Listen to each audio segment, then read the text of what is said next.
Hi, and welcome to NASA Launchpad. I'm your host, Isaac. Micropulse, multi-beam, photon counting. Sounds complicated, doesn't it? But if you've ever played with the green laser pointer, you may already have a jump on the advanced technology that NASA is using for its newest ice monitoring satellite, ICESat 2. The original ICESat mission operated from 2003 to 2009 and helped NASA scientists study sea ice and ice sheets, detecting some dramatic changes in Earth's cryosphere. But why study ice anyway? Ice can actually have an enormous impact on weather and on global climate. Sea ice keeps the polar regions cool and helps moderate global climate. Sea ice has a bright surface, so much of the sunlight that strikes it, about 80% of the light in fact, is reflected back into space.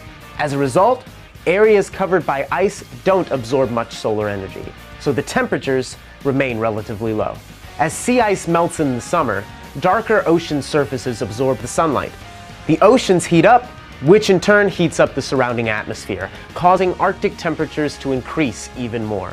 Even a small increase in temperature can lead to greater warming over time, making Earth's polar regions the most sensitive areas to climate change.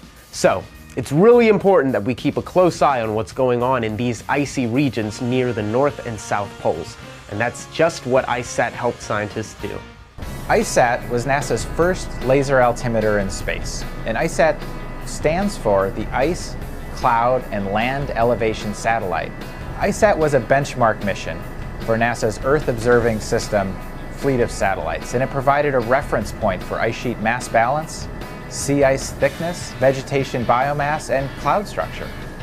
Some of the major findings of the ICESat mission were that the Greenland ice sheet is losing a lot of ice every year.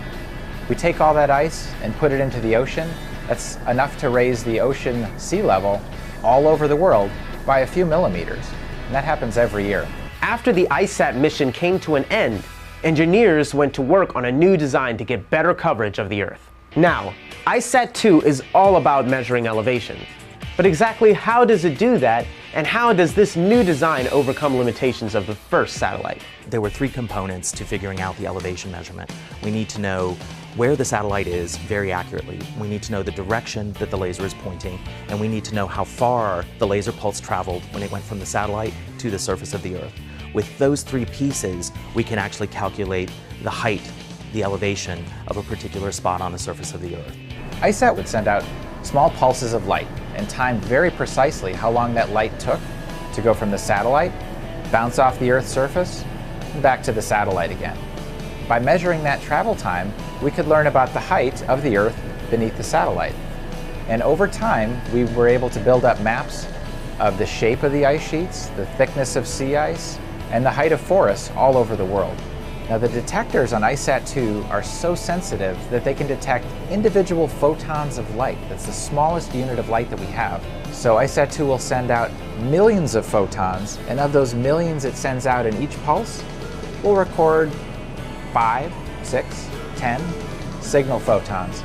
And those 5 or 10 photons are what we use to make our elevation measurement.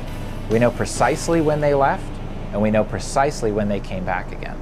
ICESat carried 3 lasers that operated one at a time. Just like ICESat, ICESat 2 has multiple lasers to ensure long-term operation. The lasers shoot a single laser pulse. The pulse then splits into 6 separate beams. What's the advantage of this high beam technology? Let's turn to the experts to find out.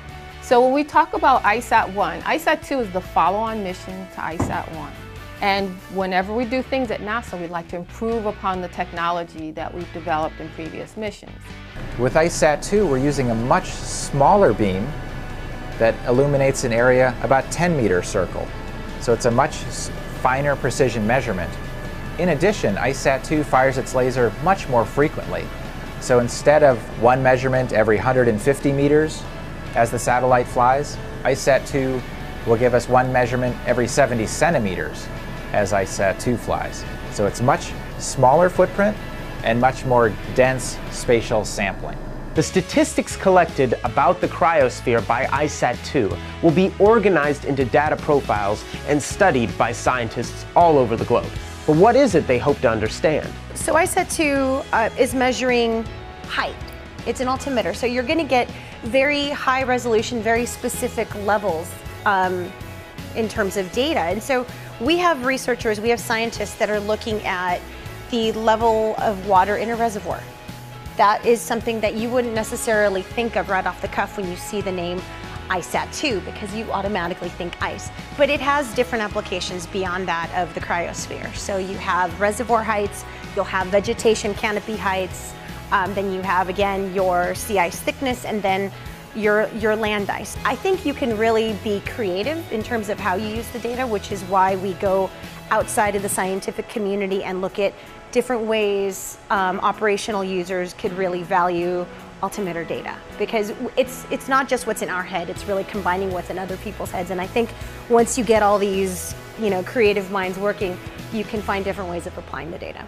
So that's it. With ICESat 2, NASA is staying on top of technology and advanced cryospheric research. And with each pulse of light, ICESat 2 is putting Earth in perspective. Thanks for watching. I'm Isaac, and we'll catch you next time on NASA Launchpad.